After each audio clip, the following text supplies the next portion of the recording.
오늘 에베소서 강의 함께 살펴보도록 하겠습니다. 11번째 시간이고요. 함께 자라가는 공동체라는 제목으로 말씀 살펴보도록 하겠습니다. 에베소서 4장 7절부터 16절의 말씀입니다. 우리 한 절씩 교독해서 읽겠습니다. 우리 각 사람에게 그리스도의 선물의 분량대로 은혜를 주셨나니 그러므로 이르기를 그가 올라가실 때 사로잡혔던 자들의 사람들에게 선물을 주셨다 하였도다. 올라가셨다 하였은즉 땅 아래 낮은 곳으로 내리셨던 것이 아니면 무엇이냐. 내리셨던 그가 곧 모든 하늘 위에 오르신 자니 이는 만물을 충만하게 하려 하심이라. 그가 어떤 사람은 사도로, 어떤 사람은 선지자로, 어떤 사람은 복음 전하는 자로, 어떤 사람은 목사와 교사로 삼으셨으니 이는 성도를 온전하게 하여 봉사의 일을 하게 하며 그리스도의 몸을 세우려 하심이라. 우리가 다 하나님의 아들을 믿는 것과 아는 일에 하나가 되어 온전한 사람을 이루어 그리스도의 장성한 분량이 충만한 데까지 이르리니 이는 우리가 이제부터 어린아이가 되지 아니하며 사람의 속임수와 간사한 유혹에 빠져 온갖 교훈의 풍조에 밀려 요동하지 않게 하려 함이라. 오직 사랑 안에서 참된 것을 하여 범사에 그에게까지 자랄지라. 그는 머리니 곧 그리스도라. 그에게서 온몸이 각 마디를 통하여 도움을 받음으로 연결되고 결합되어 각 지체의 분량대로 역사하여 그 몸을 자라게 하며 사랑 안에서 스스로 세우느니라. 아멘. 우리 좌우에 계신 분들과 이렇게 인사하면 좋겠습니다. 우리를 하나로 부르셨습니다.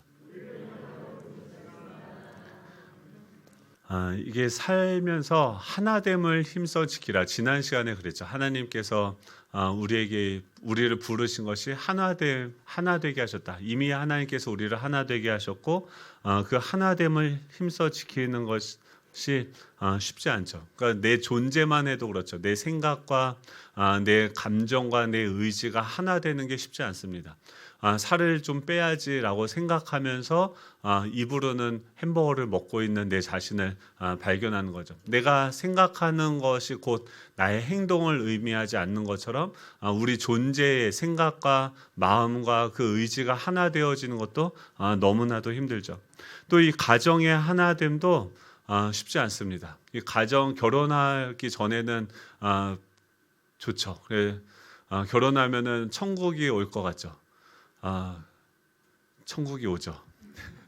그래서 저희 막 결혼하는 이제 신혼 부부들 만나면 삼가 조의를 표한다고 이렇게 인사를 하는데, 그러니까 결혼하기 전에 생각했던 사랑이 세상에서 보여줬던 어떤 로맨스적인 사랑이었다고 한다면 나고 나서는 진짜 사랑이 무엇인지를 배워가는 거죠. 양보하는 것을 배우고 내가 죽는 것을 배우고 또 나의 뜻을 꺾고 상대방에게 맞춰주는 그 사랑을 배워가는 것이죠. 오늘 아침에도 그 집에 이제 나오는데 일부 예배를 우리 애들이 와서 일주일 동안 제가 준비한 말씀을 우리 자식들이 좀 들으면 얼마나 좋겠습습니까? 그렇죠. 나올 때 아이들이 뭐하고 있냐면 방에서 열심히 유튜브를 보고 있더라고요. 그래서 뭐라고 이렇게 안에 뭐 이렇게 울컥울컥 올라오더라고요. 그래서 그걸 말을 했을까요? 안 했을까요? 여기까지 하다가 안 했어요. 안 하고서 전에도 이제 그런 얘기를 하면서 예배도 일부 예배 어차피 일부 때는 예배 안 드리니까 와서 아빠가 일주일 동안 준비한 말씀을 좀 듣고 하는 것도 좋지 않을까 했는데 지난주에 한번 나와 주셨어요. 종빈이 보러. 그리고 이번 주에는 여전히 모른 척하고 앉아 있는데 그런 것을 보면서 뭔가 이렇게 하고 싶은 말이 있었는데 오늘 전해야 되는 말이 뭡니까? 하나됨을 힘써 지켜라. 그것을 어떻게 지키는가, 그 얘기를 했던 그 말씀이 내 안에 있으니까 참고 넘어가지게 되는 거죠. 하물며 지금 이 가정이 하나됨을 지키는 것도 너무 쉽지 않고 날마다 내가 죽어야 되는 그런 일들의 연속인데, 이 교회가 하나 된다? 이게 쉬울까요? 어려울까요? 정말 쉽지 않습니다. 코로나를 지나면서 많은 두 개의 흐름으로 나뉘는 것 같아요. 그러니까 공부하는 것도 어떤 학생들은 눈으로만 공부하는 친구들이 있어요. 문제를 어떻게 푸는지 문제를 읽고 그것을 푸는 과정도 해답을 보면서 눈으로만 보는 거죠. 그러니까 인터넷 강사가 말하는 것을 보고서 그걸 볼 때는 다 아는 것 같아요. 문제를 읽고 풀이 과정들도 듣고 눈으로 이렇게 쫓아가니까 다 이해하고 아는 것 같죠. 그런데 정작 시험 문제를 풀 때는 어떻게 됩니까? 그것을 내가 기억하는 것이 아니라 수학을 잘하려면 알아야 되는데 알지 못하고 기억하려고 했다라는 것을 깨닫게 되어지고 문제를 풀지 못하고 틀리게 되는 거죠. 신앙생활도 마찬가지죠. 그냥 좋은 말씀을 듣고 그것이 나의 어떤 생각과 나의 감정에 어떤 은혜들을 주는 것만을 추구한다고 한다면 굳이 여기까지 나와서 예배를 드릴 필요가 없는 거죠. 지금 이 코로나 지나서 많은 사람들이 그냥 자기 귀를 즐겁게 하고 자신에게 힘을 줄 수 있는 그 신을 찾던 사람들은 이제 교회를 가지 않아도 유튜브를 통해서 내가 원하는 말씀들을 들을 수 있구나 하면서 이 교회를 가는 발걸음을 멈추고 그냥 듣는 것으로 만족하는 많은 분들이 지금 교회를 코로나 지나서 안 나오고 있는 상황인 것이죠. 근데 하나님께서 지금 우리를 부르신 것은 그냥 단순히 말씀만 듣고 은혜를 받아라. 그냥 말씀의 은혜를 받고 힘을 얻어서 한 주간 잘 먹고 잘 살고 성공할 수 있는 그런 것만을 추구하는 것이 아니죠. 하나님의 계획은 무엇입니까? 지금 하나님의 자녀로 우리를 부르시고 상속자가 되게 하셔서 그것에 맞는 준비들을 계속해야 되는 거죠. 사람을 어떻게 사귀어야 되는지 지금 여기 오면은 우리의 다름들이 교회 와서 예배를 드리면 당장 눈에 거슬리는 사람들이 보여요. 나와 나의 기질과 질적으로 다른 사람들이 보이게 되고 그 나의 언어와 다른 말들을 하는 사람들이 보이면서 우리는 부딪히게 되고 또 예배를 드리는 걸 더 깊이 들어가서 봉사회를 하게 된다고 한다면 계속 부딪히고 깎이는 내가 알지 못했던 나의 모습도 깨닫게 되어지고 나와 다른 다양한 사람들이 있다라는 것도 교회에 와서 배우게 되어지는 것이죠. 하나님은 그래서 우리로 하여금 그 사람과의 관계들 또 우리가 공동체 안에서 리더십을 어떻게 발휘하는지 또 하나님의 뜻을 어떻게 이루어가는지 상속자가 되게 하시고 마침내는 그 나라를 다스리는 자로 친구처럼 우리가 애 키우면 그렇지 않습니까? 갓난아기였다가 이제 그 아이가 성인으로서 자라갈 수 있는 세상을 살아갈 수 있는 실력과 수준을 갖추게 되어지고 이제 더 지나면은 마치 친구처럼 지금 세계 정세가 어떻고 우리 가정이 어떻고 여러 가지 것들에 대해서 서로의 의견을 주고받으면서 친구와 같은 존재가 되어지는 것을 우리는 아버지의 자리에서 어머니의 자리에서 배우게 되어지는 거죠. 이런 모든 것들 교회 공동체 안에서 우리가 서로를 배워가고 알아가는 이 모든 것들을 통해서 하나님은 무엇을 배우게 하십니까? 이 성부, 성자, 성령 하나님이 전혀 다른 삼위 세 분의 인격체가 어떻게 하나 되어지는지 그분의 나라가 어떤 것인지를 우리로 하여금 가르쳐 주기를 원하시는 거죠. 여러분 천사들은요 시집가지도 않습니다. 장가가지도 않아요. 자녀도 길러보지 않아요. 그러니까 천사들은 어떻게 사랑하는지를 알지 못합니다. 하나님이 인간을 사랑하는 것, 인간이 인간을 사랑하는 이것들, 자녀를 낳는다. 천사들은 이해하지 못했을 거예요. 그래서 천사들은 어떻게 합니까? 사단은 계속해서 자기중심적이고 자신의 어떤 편안함, 자신의 유익만을 추구하는 그런 삶을 살아가는 것이죠. 그런데 그 사단의 결국은 어떻게 됩니까? 멸망이 되어지는 거예요. 우리를 하나님께서 인도하시는 것은 그 사단의 그 천사들의 방식대로 살아가는 삶이 아니라 다르지만 또 생각이 틀리지만 다양한 기질들을 가지고 있지만 이런 모든 사람들이 그리스도의 장성한 분량까지 자라가서 각자 가지고 있는 그 기질과 능력이 꽃을 피우는 거예요. 이 사람만이 가지고 있는 그 성향들이 하나님의 그 아름다우신 그 사랑을 나타내는 방식으로 천국에 가면 지금 이 100년 안 되는 삶을 살면서도 그들이 이루는 그 성과나 성취나 그 예술 작품들이 얼마나 아름답습니까? 하나님의 나라에 가면 그런 인간들의 무한한 가능성들이 하나님 안에서 꽃을 피면서 온 우주가 하나님의 영광으로 가득 차게 되어지는 그 날을 하나님은 바라보시면서 이 땅에서의 삶은 무엇입니까? 모판과 같은 거죠.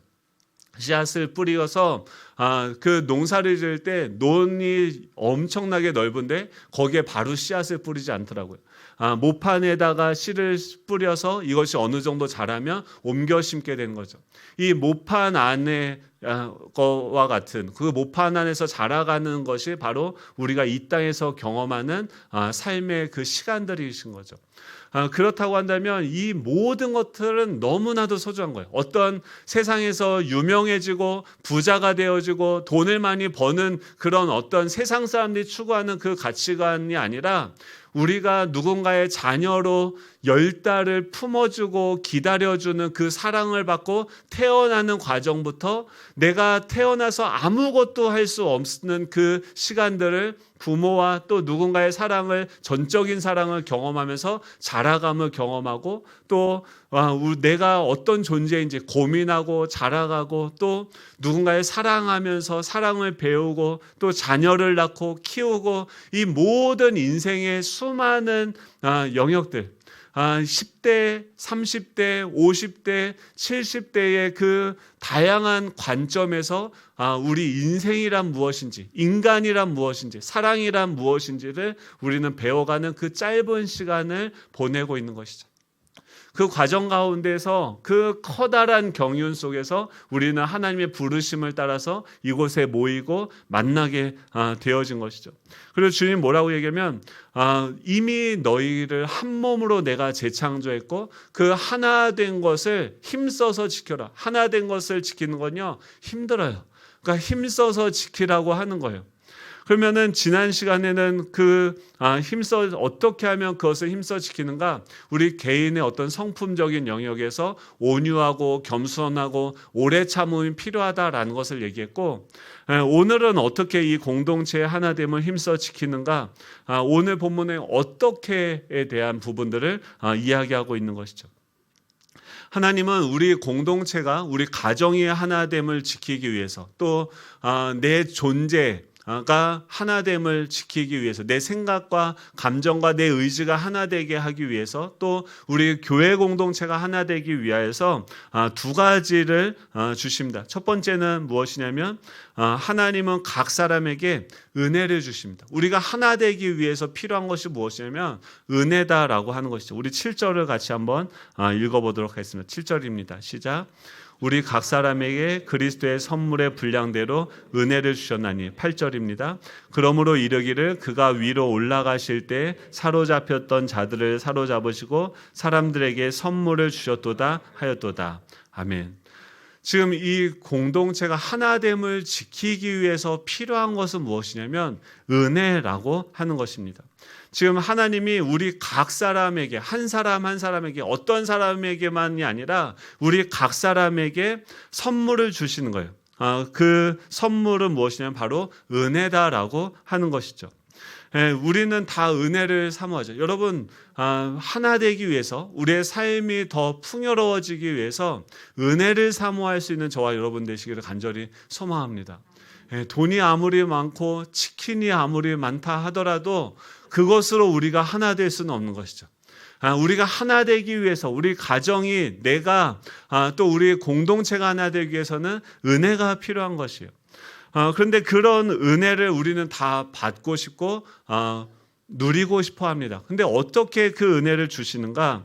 8절에 보면 그가 위로 올라가실 때 사로잡혔던 자들을 사로잡으시고 사람들에게 선물을 주셨다라고 이야기합니다. 그가 위로 올라가셨다고 하는 것은 밑으로 내려오신 일이 있는 것이죠. 그것은 예수님이 지금 하나님이 우리에게 은혜를 주셨어요. 하늘에는 영광이고 땅에는 평화죠. 그 하나님이 되시는 그 아들을 이 땅에 선물로 하나님께서 주셨어요. 근데 그 예수님이 이 땅에 오셨다가 다시 올라가실 때 사로잡혔던 자를 사로잡으시고 사람들에게 선물로 주셨다라고 이야기를 합니다. 이 은혜라고 하는 것은 카리스인데 카리스마, 은사, 카리스, 은혜 이거를 선물로 주시는 거죠. 이게 지금 우리가 생각하면은 뭔지 잘 모르겠지만 그 당시 문화에서는 우리가 복음이라는 것을 받죠. 기쁜 소식을 받죠. 여러분 복음이 뭐냐면 유앙겔리온입니다. 우리가 축구 지금 월드컵 축구하면서 다른 나라, 우리나라 국가대표팀이 다른 나라의 국가대표팀과 싸워서 승리한 소식을 요새 이제 밤에 하니까 아침에 눈 뜨면 듣습니다. 그러면 어떻게 합니까? 이기면은 좋아하고 지면은 안타까워하죠. 왜 그렇습니까? 그들의 이김이 곧 나의 이김이 되어지는 거죠. 왜냐하면 국가대표이기 때문에 그들이 싸워서 승리한 것이 나의 승리가 되어지는 거죠. 그런데 이것이 고대에는 더 분명했습니다. 왜냐하면은 그때 지금 전쟁을 치르는 거죠. 지금 러시아와 우크라이나가 지금 전쟁을 치르는데 더우니까 정신이 나갑니다. 러시아와 우크라이나가 전쟁하는데 이 전쟁을 나 몰라라 할 수 있을까요? 만약에 우리나라와 북한이 지금 전쟁이 일어난다, 그러면 그걸 나 몰라라 할 수 있을까요? 그렇지 않죠. 왜냐하면은 이 전쟁의 성패에 따라서 우리의 삶의 모든 것이 바뀌기 때문에 이 전쟁은 너무나도 큰 영향력을 끼치는 거고 그것의 성패는 너무나도 중요한 것이 되어지는 것이죠. 예수님이 오셨을 때 복음이다라고 하는 것, 유앙겔리온이다라고 하는 것은 기쁜 소식을 이야기하는데 이것은 전쟁을 치르고 전쟁을 끝나고 그들이 돌아오게 됐을 때 기쁜 소식이라고 하는 것은 그 전쟁에서 승리했다라고 할 때 승리의 그 기쁜 소식을 전한다. 그것이 유앙겔리온입니다.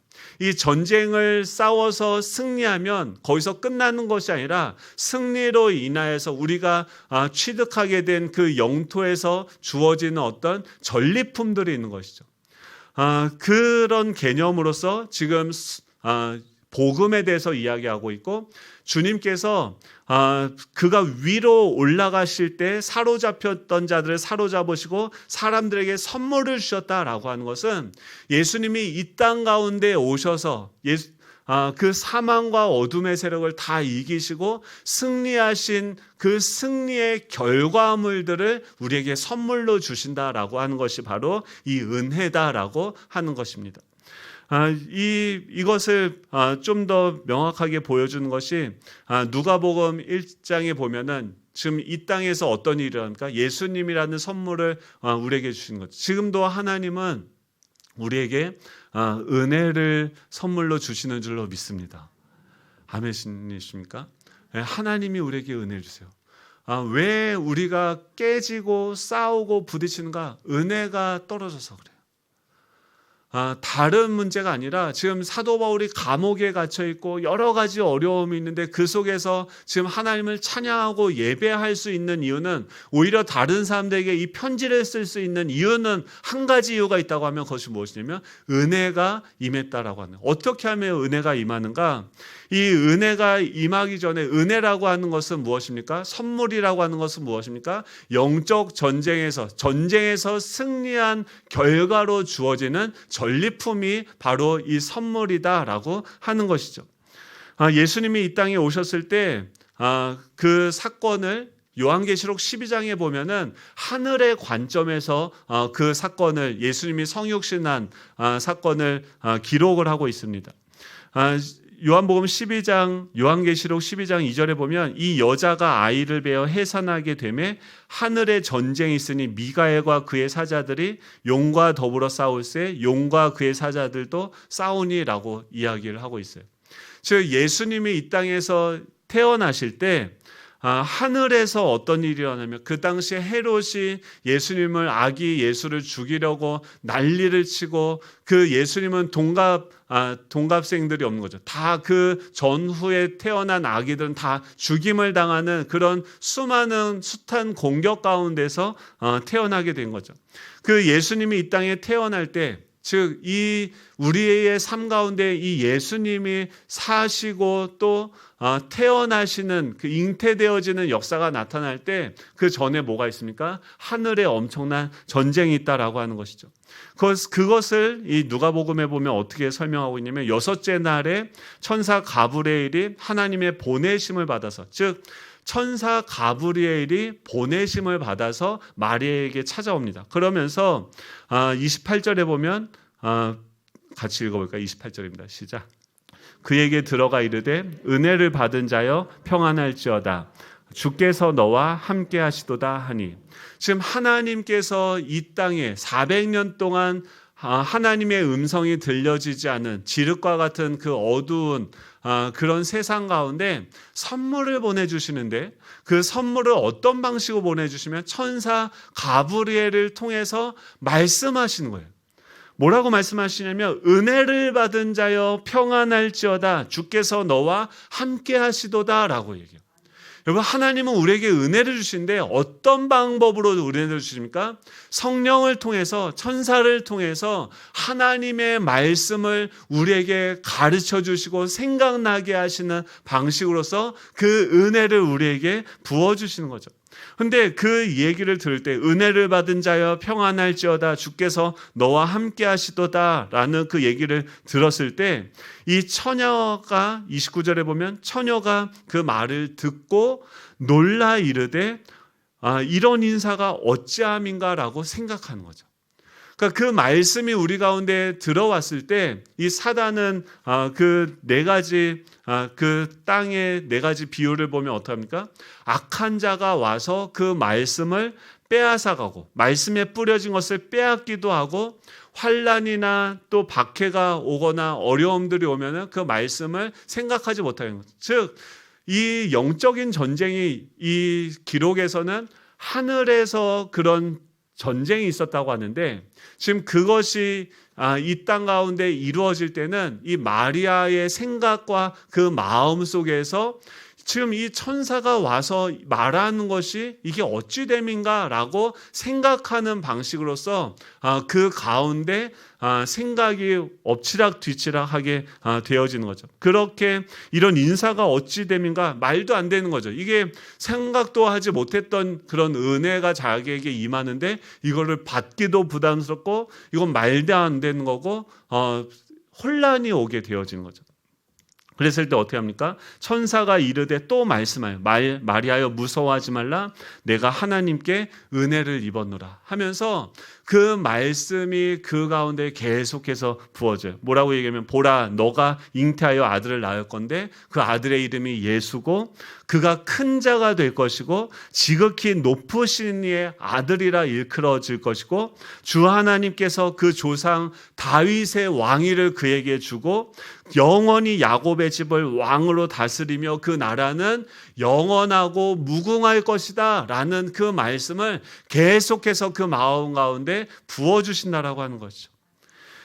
마리아가 그것을 듣고서 뭐라고 하면 천사에게 말하되 나는 남자를 알지 못하니 어떻게 이 일이 있으리까. 지금 이 마리아가 지금 은혜를 받는 그 과정이 어떤 방식으로 일어납니까? 지금 자신의 그 로마의 지배를 받고 있는 피지배국의 그 현실, 사도 바울도 은혜를 받을 때 감옥이라는 현실, 지금 자신이 온몸이 두드려 맞아서 지금 온몸이 쑤시고 아픈 그 통증, 그것에 대한 내 불안함과 염려와 대화하고 있는 것이 아니라 그런 나의 상황과 내 생각과 마음 가운데 지금 찾아오셔서 말씀하고 계시는 그 하나님의 말씀, 그 계시가 어두움 가운데 빛이 있으라 말씀하셨던 그 태초에 천지를 창조하셨던 그 말씀이 우리 마음에 부은 바 되어지면서 이 은혜가 우리 가운데 부어지게 되어지는 거예요. 지금 이 마리아가 어떻게 은혜를 받냐면 그 자신의 생각에는 어떻게 처녀의 몸에 이런 일이 가능한가? 내가 알고 있는 상식으로 내 생각으로는 이런 일이 절대 일어날 수 없는데 지금 천사가 와서 하나님이 이런 말씀을 하실 때 결국 마리아는 어떻게 합니까? 그 마음 속에서 어떤 변화를 맞아요. 그리고 뭐라고 고백을 하냐면 37절 38절 같이 한번 읽어볼까요? 37절 38절입니다. 시작. 대저 하나님의 모든 말씀은 능하지 못하심이 없느니라. 마리아가 이르되 주의 여종이오니 말씀대로 내게 이루어지이다 하매 천사가 떠나가니라. 아멘. 지금 말도 안 돼. 어떻게 처녀의 몸에 아직 남자도 알지 못하는 그 몸에 그 생명이 잉태되어질 수가 있습니까? 이건 자격도 안 되고 실력도 안 되고 사랑을 해본 경험도 없는 그 몸인데 아직도 연약하고 부족한데 뭐가 임합니까? 그에게 말씀이 임하는 거예요. 그리고 그 말씀이 계속해서 그를 설득하게 되는 거죠. 엎치락 뒤치락. 이것이 지금 우리가 날마다 살아가는 일상 가운데 이루어지는 그런 영적인 전쟁이라는 것이죠. 영적 전쟁은 어떤 신비한 그런 전쟁이 아니라 우리의 생각과 우리의 감정 속에서 엎치락 뒤치락 일어나게 되어지는 이 하나님의 영과 어둠의 권세들과의 싸움인 거죠. 이건 진리의 전쟁이에요.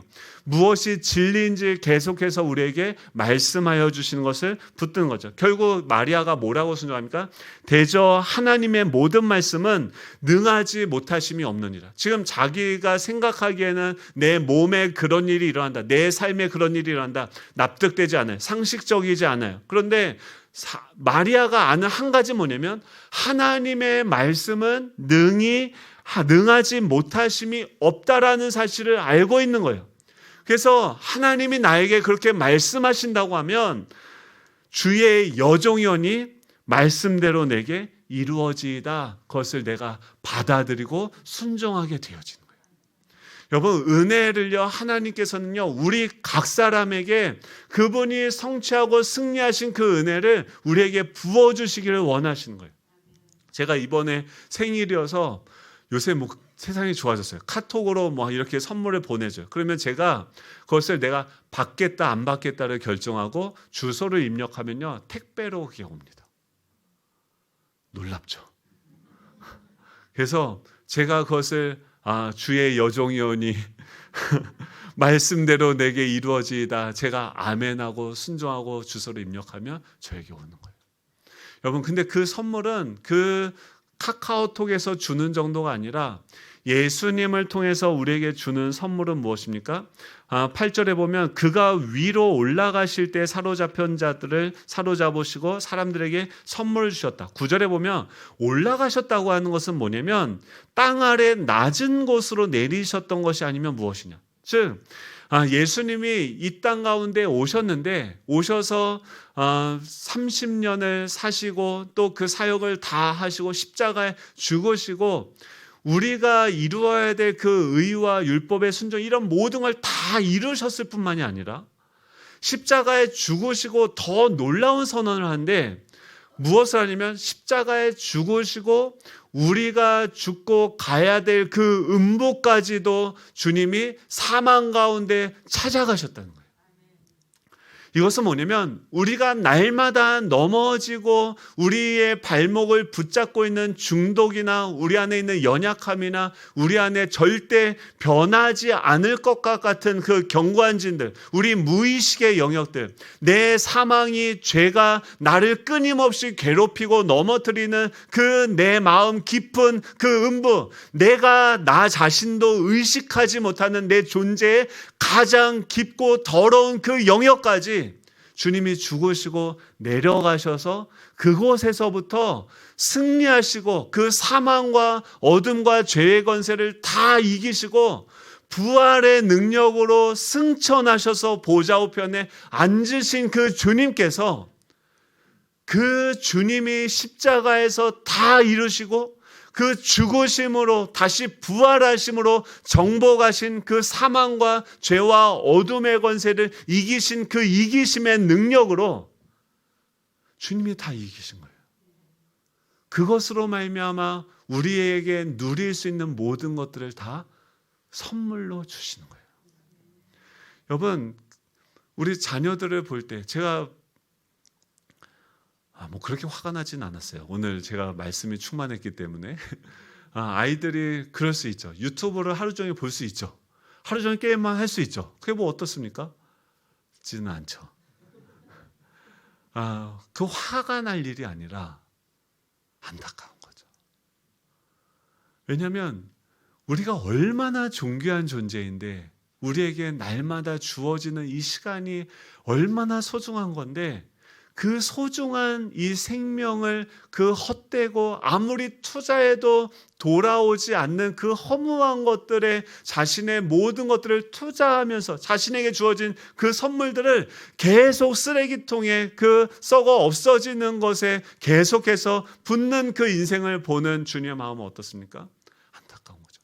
제가 만약에 우리 애들한테 계속 5만 원짜리 10만 원짜리를 계속 하루에 한 번씩 주는데 얘가 그 가치를 알지 못하고 그걸 맨날 코를 풀어서 던진다고 한다면 그건 너무나도 속상하고 안타까운 거죠.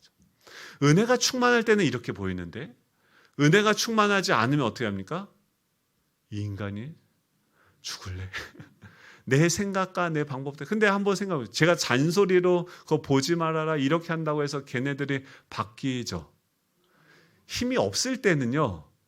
바뀐 척하고 순종하는 척합니다. 그러면서 속으로는 뭐 합니까? 내가 빨리 어른만 되어라.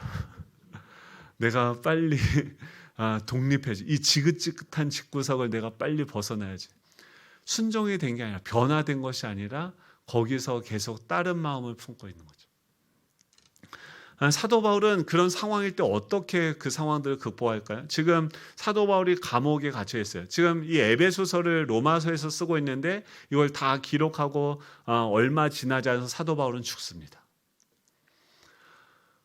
그러면 지금 사도 바울이 감옥에 갇혀 있는 현실도 참 비참한 것인데 또 자신이 사랑으로 낳은 그 교회들 안에 여전히 문제들이 있음에도 불구하고 지금 사도 바울이 그것을 다 내버려 두고 이것이 그냥 망할지도 몰랐는데 또 자기의 사도권을 막 공격하는 수많은 거짓 사도들이 공격하고 있는 그런 현실 속에서 걱정하고 염려하면서 어떻게 해야 됩니까? 계속 근심해야 되는 게 맞는 거죠. 그런데 사도 바울은 그러지 않고 죽음 앞에 두면서도 오히려 하나님을 찬양하고 있고 또 지금 그 교회를 위해서 기도하고 있으며 이 말씀을 적고 하는 거죠. 근데 사도 바울은 우리랑 정말 달라서 뭐 그런 진짜 용가리 통뼈였을까요? 아니죠. 우리랑 똑같은 자예요.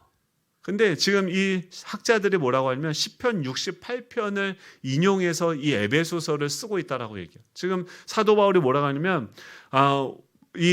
올라가실 때 사로잡혔던 자들을 사로잡으시고 사람들에게 선물을 주셨다 하는 자다. 이것이 지금 그 시편 68편 18편을 인용한 것이라고 얘기해요. 그 말은 뭐냐면 지금 시편 68편은 사도 바울 그 다윗이 절망적인 상황일 때 하나님이셔 우리를 구원하소서 정말 이런 고백들을 하는 거죠. 지금 우리 신민철 집사님이 병원에 있죠. 어떤 생각이 들까요? 어떤 마음일까요? 처음에는 지금 좋은 마음이겠죠. 은혜가 넘치겠죠. 처음부터 그러지 않겠죠. 그런 좋은 생각을 하려고 하더라도 계속해서 지금 몸이 마음대로 안 움직이고 갑자기 어지럼증이 오고 지금 2주 동안에 이것이 회복되리라고 추측을 하고 예측을 하지만 그것이 실제로 그렇게 되리라는 보장이 있습니까? 불확실하죠. 3개월 후에 재활을 하면은 일상적인 이전의 삶을 살 수 있다라는 그 확신이 있습니까? 몰라요.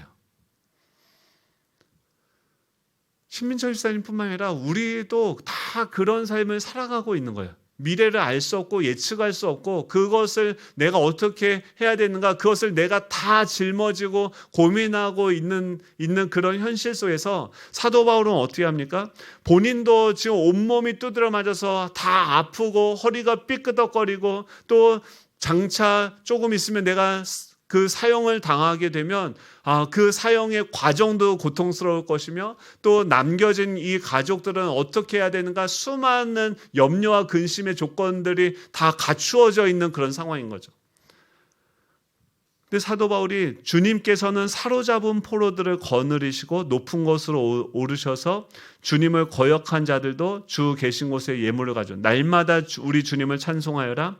하나님께서 우리 짐을 대신 짊어지신다. 하나님은 우리의 구원이시다. 하나님은 우리를 구원하시는 하나님이시다. 그분은 주 우리의 주님이시다. 우리를 죽음에서 구원하여 주시는 주님이시다. 진실로 하나님이 그의 원수들의 머리를 치시니 죄를 짓고 다니는 자들의 덥수룩한 정수리를 치신다. 주님께서 말씀하신다. 내가 내 원수들을 바산에서 데려오고 바다 깊은 곳에서 그들을 끌어 올릴 터이며 너는 원수들의 피로 발을 씻고 내 집게는 그 피를 마음껏 얕을 것이다. 하나님, 주님의 행진하심을 모든 사람이 보았습니다. 나의 왕, 나의 하나님께서 성소로 행진하시는 그 모습을 보았습니다. 주님, 주님의 능력을 나타내 보이십시오. 하나님, 주님께서 우리에게 발휘하셨던 그 능력을 다시 나타내 보이십시오. 이 다윗이 고백하고 그의 삶을 통해서 기록했던 그 말씀을 이 사도 바울이 그 감옥에서 붙들고 그것을 가지고서 씨름하면서 지금 주님께서는 승리하셨지만 그 승리를 어떤 방식으로 하셨는지 우리에게 이런 고난이라는 현실을 경험하게 하시면서 그 예수님이 붙들었던 그 말씀, 하나님의 그 약속의 말씀을 우리로 하여금 붙들게 하는 자리로 우리를 초청하시는 거죠. 그게 우리의 삶에서 벌어지는 고난이고 어려움인데 우리가 분명히 하는 것이 무엇입니까? 이 고난과 죄와 사망과 이 저주의 이 모든 수치스럽고 더러운 그 모든 세력들을 예수님께서 십자가에서 승리하셨다는 거죠. 그들을 사로잡으시고 부활하셔서 그 승천하셔서 모든 것을 주님이 다스리고 계시다는 것을 우리는 믿는 것이죠.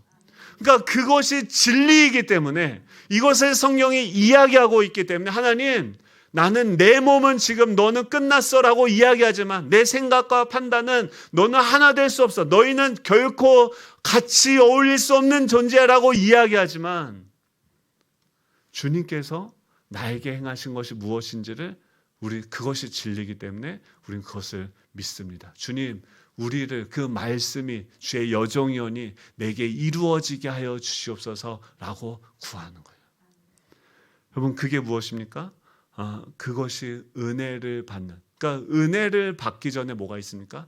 전쟁이 있고 그 전쟁의 자리에 우리로 하여금 하나님께서 참여하게 하시는 거예요. 왜 이것을 경험해야 됩니까?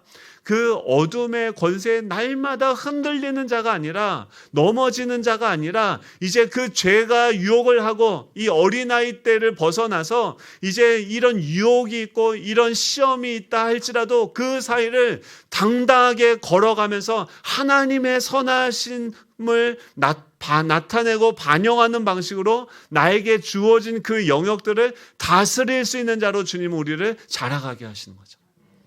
여러분, 이 은혜를 주신다고 하는 것은 이런 영적인 전쟁과 그런 고난 가운데 주님께서 우리를 부르신다는 것이고, 그곳에서 주님의 이름을 부를 때 이미 승리하신 그 해답을 가지고 계신, 그 부활의 능력을 가지고 계신 그 주님께서 우리에게 찾아오셔서 우리를 일으키시고 승리케 하시는 줄로 믿습니다.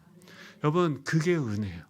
하나님이 승리하신 주님께서 다 그 전리품들, 그냥 은혜를 주신다는 것은 예수 그리스도 우리에게 주시는 거고, 아까 전도사님이 얘기한 것처럼 우리가 비천에도 처하고 풍부에도 처하고 여러 가지 상황 가운데 처하지만 우리는 모든 것을 가진 자라고 고백할 수 있는 거죠. 그것이 필요한 곳에 평안을 우리가 경험하기 위해서 어떻게 해요?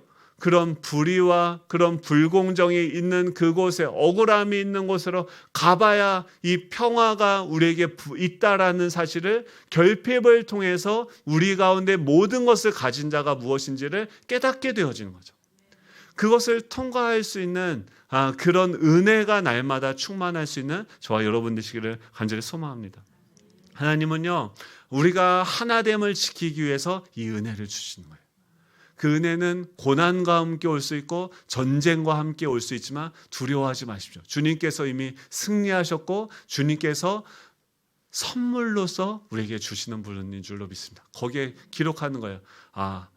내가 주님의 여종이오니 그 말씀이 내게 이루어지겠습니다. 여러분들의 받을 주소지를 입력하고 하나님께 드리십시오. 하나님의 은혜가 여러분들에게 배달되어질 것입니다. 두 번째로 하나님께서 주시는 것은 무엇이냐면 사람을 주시는 거예요. 우리 11절 같이 한번 읽어보도록 하겠습니다. 11절입니다. 시작. 그가 어떤 사람은 사도로, 어떤 사람은 선지자로, 어떤 사람은 복음을 전하는 자로, 어떤 사람은 목사와 교사로 삼으셨으니. 지금 이 은혜를 주시고 이 하나 되게 하기 위해서 어떤 사람들은 뭐요? 사도로, 선지자로, 복음을 전한 자로, 목사와 교사로 삼으셨다. 근데 이게 다 공통점이 무엇입니까? 그 안에서 뭔가 말씀을 전하고 가르치는 자죠.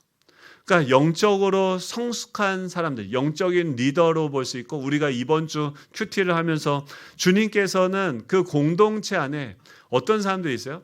은혜를 주시는데 어떤 사람들은 영적인 수준이 갓난아기일 수도 있어요. 이제 갓 태어난 사람일 수도 있어요.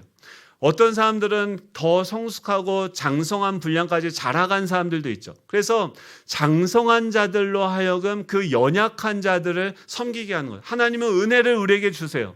근데 그 은혜를 주셔도 이 갓난 아기는 아직 그 하늘의 언어를 모르는 거예요. 그냥 날마다 우는 소리밖에 못해요. 똥오줌을 가릴 수 없어요.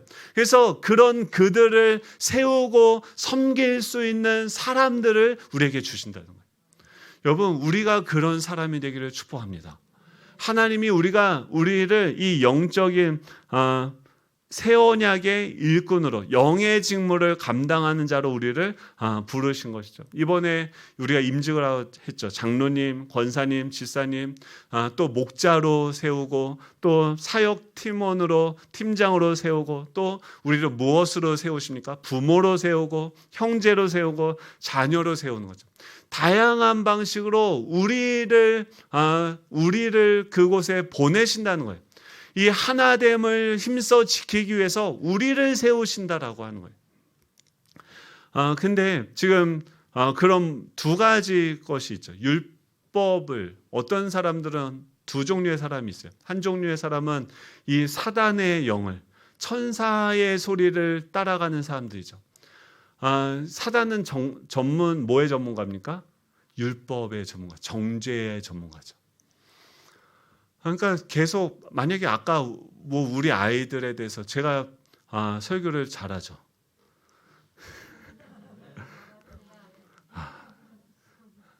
잘합니다. 아멘. 근데 생각을 해봤어요. 맨날 이게 만족이 안 되는 거예요. 근데 분명히 옛날보다는 지금이 낮았어요. 그땐 여러분 진짜 말도 안 됐습니다. 근데 앞으로는 내가 만족할 수 있을까? 그러지 않을 거예요. 왜냐하면 제가 계속 성장한다는 것은 뭘 얘기하면 제 안에 제가 추구하는 그 기준도 계속해서 높아진다는 거예요. 그러면 우리가 계속 경험하는 감정들은 뭐냐면 우리 안에 있는 그 연약함이 있죠. 부족함이 있죠. 그리고 그것은 더 정말 깃털같이 조그마한 아주 연약함이고 그런 약점이라 할지라도 우리가 더 성장할수록 그런 작은 실수 하나도 크게 생각하면서 자책하고 실망하게 되겠죠. 이거는요, 근데 우리가 실망하고 좌절할 게 아니라 성장하고 있다는 증거죠. 하나님께서 우리를 그분을 더 닮아가게 하도록 우리를 만들고 계시다고 하는 거죠. 그런데 하나님께서 먼저 주신 것이 율법이 할 수 있는 게 있고 율법이 할 수 없는 게 있습니다. 율법이 할 수 있는 건 무엇이냐면 무엇이 죄고 무엇이 잘못된 것인지를 깨닫게 하는 것은 율법이 할 수 있습니다. 신호등이 할 수 있는 게 무엇입니까? 빨간불일 때 건너지 말아라. 도덕이 할 수 있는 것이 무엇입니까? 이렇게 하면 안 된다. 이렇게 해야 된다는 것만 알려줄 수 있어요. 근데 그 율법이 할 수 없는 것은 무엇입니까? 그 도덕을 넘어서 하지 말라는 걸 넘어서 선을 행하고 사랑을 행하고 그 사람들을 믿어주는 이 하나님, 이 영이 하는 일들, 영의 일은 무엇입니까? 십자가에서 승리하신 예수 그리스도가 하늘에서 모든 것을 다 이기신 주인 되신 그분께서 자신의 것을 나누어 주는 것이 이 성령의 것이고 그것은 사랑을 할 수 있게 하고 서로를 믿어줄 수 있게 하는 그것이죠. 우리 공동체를 더 풍요롭게 하고 사람들을 세워갈 수 있는 그것을 하는 것이 영의 직무를 감당하는 새 언약의 일꾼들이 하는 일들이죠. 여러분은 어떤 사람으로 어떤 사역을 하고 계십니까? 죽이는 자는요, 맨날 뭐만 보냐면 100번 잘하다가 한 번 잘못하면 그걸 가지고서 지적하고 정죄해요. 살리는 자는요, 하나님은 어떻게 합니까? 예수님은 어떻게 합니까? 우리를 믿어주세요. 여러분, 잔소리로 아이가 안 변합니다. 아멘이십니까? 남편이 잔소리로 안 바뀝니다. 아멘이십니까? 잔소리를 하지 마시고 옳은 소리를 하십시오. 당신은 너무나도 존귀한 사람입니다. 이 복음을 선포하십시오. 진리를 선포하세요. 사단은 계속해서 100번 잘하다가도 한 번 잘못한 그 연약함을 가지고 정죄하며 죽이는데, 성령은 어떻게 합니까? 100번 잘못하다 하나 잘하면 칭찬하는 거죠. 교회 오면서 제일 속상한 게 뭐냐면, 술 먹은 사람이 만약에 주일 아침부터 반주를 하고 교회를 주일날 11시 예배 나왔어요. 잘 된 겁니까? 안 된 겁니까? 와, 역시 우리 교회 술은 이 정도입니다. 이게 기적 아닙니까? 술이 취해서 하나님을 찾아서 이곳까지 주일날 아침에 잘 수도 있고 싸우러 나갈 수도 있는데, 술 먹고 여기 온다는 게 기적 아닙니까? 기적인 거죠. 담배는요, 왔는데 막 주일날 예배 왔는데 담배 냄새가 풀풀 나요. 그러면 어떻게 해야 됩니까? 와, 예? 어떻게 해야 돼요? 그렇죠. 담배를 피면서 고민하다가 성령께서 그를 인도하셔서 이곳에 나온 게 얼마나 감사한 거예요. 여러분, 술을요, 왜 만드셨을까요? 이 그지 같은 세상을 살아가도록 하나님이 진통제 주신 거예요. 어떻게 하나님의 지금 아픈데 어떻게 진통제가 없이 살아가러, 그거 가지고 살고 있는데 어떻게 그걸 잔인하게 뺏으십니까? 그렇죠? 여러분, 진통제를 뺏는 건 살인행위입니다. 죽으라는 거예요. 숨을 못 쉴 것 같아서 담배를 피면서 살아가고 있는데, 그걸, 여러분, 담배를 사줄 수 있는 우리 교회 되길 축복합니다. 술을 사줄 수 있는 저와 여러분 되시길 축복합니다. 그 진통제는요, 어떻게 하면 안 먹게 되냐면, 몸이 건강해지면 진통제 없어도 돼요.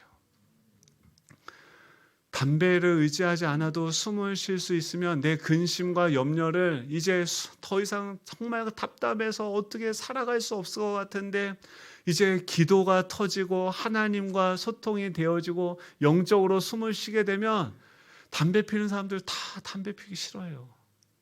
그거 피면 폐 안 걸린다는데 누구는 그걸 하고 싶습니까? 근데 밥 먹고 나서 식후땡 안 하면 소화가 안 돼요, 여러분. 그게 없으면 숨을 못 쉬어요. 그 안타까움을 아십니까, 여러분? 그러니까 그런 사람들은 뭐가 필요하냐면, 담배를 뺏는 것이 아니라 너 왜 담배 피냐? 왜 여전히 술을 먹냐? 정죄하는 것은 그를 죽이는 거예요.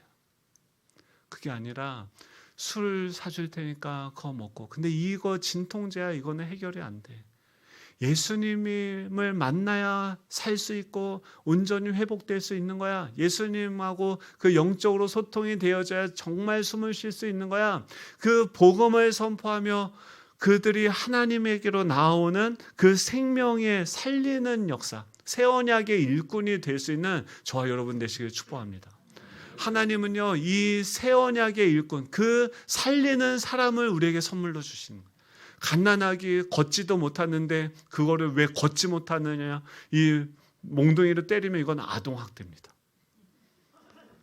여러분, 아동학대하면 법으로 걸려요. 그는 어떻게 해야 돼요?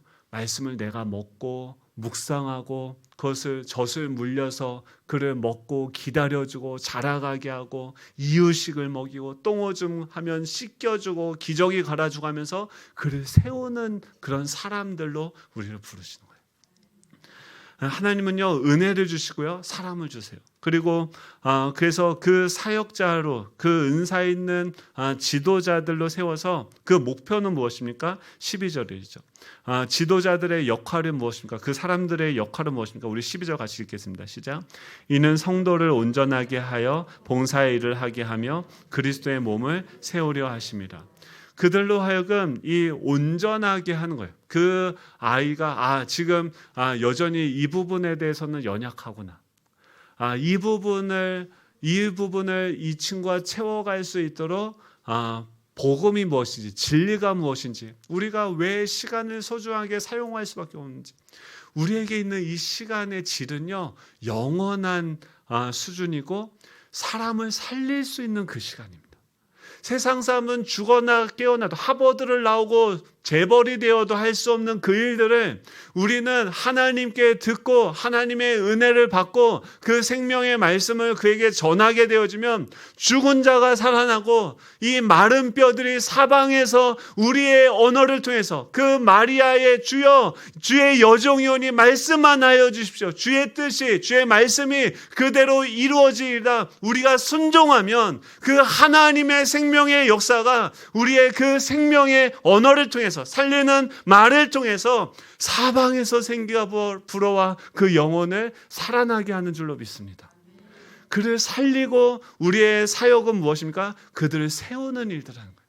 그것을 위해서 너 와서 설거지도 해볼래? 이것도 해볼래? 하면서 그가 계속 자라갈 수 있도록 문제를 풀고 그거 시험 예제들을 어떻게 이 개념을 어떤 식으로 삶에 적용할 수 있는지 알 수 있는 그 자리로 그들을 봉사의 일을 하고 세우는 것이 우리 새 언약의 일꾼 살리는 자들이 하는 그 일인 것이죠. 내가 다 할 수 있는데 그 나보다 못하는 이제 처음 하는 사람들에게 그것을 양보하며 그가 그것을 서툴지만 해가는 것을 기다려주고 믿어주고 또 칭찬해주면서 그들 세워가는 것이 교회 사역의 목표라고 하는 것이죠. 그래서 어떻게 합니까? 그 성도를 온전하게 하고 그리스도의 몸을 세우는 거죠.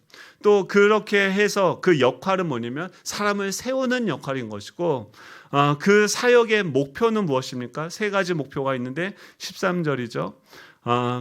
다 하나님의 아들을 아는 것과 믿는 것과 아는 일에 하는 하나가 되어서 그것을 통해서 뭘 알아가냐면 그리스도를 아는 것과 그리스도와 같이 되어져 가는 것에 자라가게 된다. 여러분 우리가 아버지가 되어 보니까 잔소리할 거를 내가 참고 기다려줘 보니까 이미 거기 계셨던 분이 보이는 거죠. 주님이 이렇게 나를 계속 기다려 주셨구나.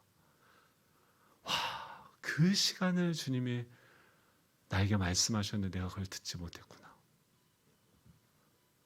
그분을 알고 그분과 같이 되는데 자라가는 거죠.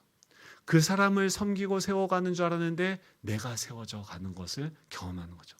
두 번째 무엇입니까? 14절에 보면 우리가 이제부터 어린아이가 되지 아니하여 사람의 속임수와 간사한 유혹에 빠져 온갖 교훈의 풍조에 밀려 요동하지 않게 하려 함이라. 지금 12시 반인가요? 죄송합니다. 네. 제 시간을 계속 잘못 보고 있었어요.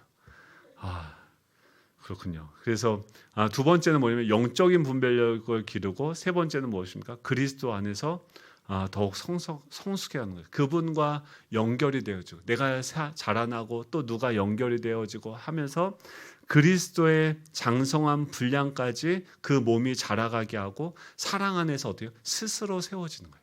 그 사랑하고 섬기는 자리로 나아가는데 저도 모르게 제가 성장하게 되어지는 것을 경험하게 되어지는 것. 말씀을 우리 정리합니다. 오늘 하나님은 우리를 이미 하나 되게 하셨습니다. 그 하나됨을 힘써 지키라고 하십니다. 그것을 위해서 두 가지 주세요. 무엇을 주십니까? 은혜를 주셔요. 은혜는 그냥 주어지는 것이 아니라 주님께서 그 전쟁에서 승리하신 승리의 결과로 우리에게 선물로 주어지는 것입니다. 여러분 그것을 우리가 받아들이고 아멘 주님 말씀이 그대로 이루어질 거. 저 지금은 그런 거 할 수 있는 능력이 안 되는데 그런 실력이 안 되는데 우리 아이들 잔소리 안 하는 거 나 못 참는데 주님이 그거 하셨다고 하니까 아멘 저 믿습니다. 그렇게 되게 해 주십시오. 여러분 그때 어떻게 일어납니까? 은혜가 우리를 통해 충만해지고 흘러가는 것. 우리를 살리는 영의 직무로 새 언약의 일꾼으로 사람을 보내주세요. 은혜를 주시고 사람을 주시는 여러분, 우리 예수정원교회가 이 지역에 그런 사람이 되기를 간절히 소망합니다. 사방에서 말라있는, 더 이상 소망이 없는, 죽어있는 말라 비틀어진 그 마른 뼈들 가운데 하나님의 복음을 전하고 하나님의 말씀에 순종해서 우리의 입술의 그 증거를 통해 사방에 생기가 불어와 그들을 살게 하는 역사가 나타나게 될 줄로 믿습니다. 여러분, 우리의 10년 가운데 날마다 이 은혜의 생각이 자라나고 솟아나고, 안 믿는 사람들 여러분 뭐라고 하지 마시오. 몰라서 그래요. 안타까운 거예요. 불쌍한 거예요. 사단의 종로를 타면서 자기도 그렇게 살고 싶지 않은데 치사하게 끌려가서 약해서 그렇게밖에 살 수 없는 거예요. 근데 여러분, 우리는 입장이 다릅니다. 처지가 다릅니다.